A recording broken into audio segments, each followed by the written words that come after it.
आइ की छै पृथ्वी दिवस। कतेक तारीख? 22 तारीख, 22 अप्रैल। तो सब हम पूरा संसार में हम सब पूरा दुनिया में मनायल जाइ छै विश्व पृथ्वी दिवस।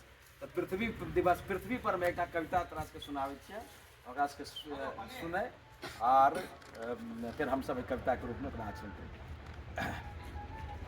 आइ पृथ्वी दिवस पर एक बच्चा सबके लेल छोट सन कविता।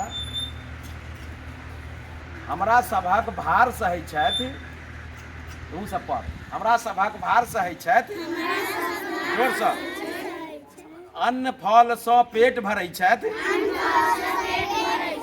नहि कारी गोरक भेद करै छथि, सब जाति धर्म के धारण कैने अपने कोरा में खेलबै छथि, अंत समय में अपने आचर में सुतबै छथि, तैं धारित्री कहबै छथि। धारित्री मतलब भेलै पृथ्वी।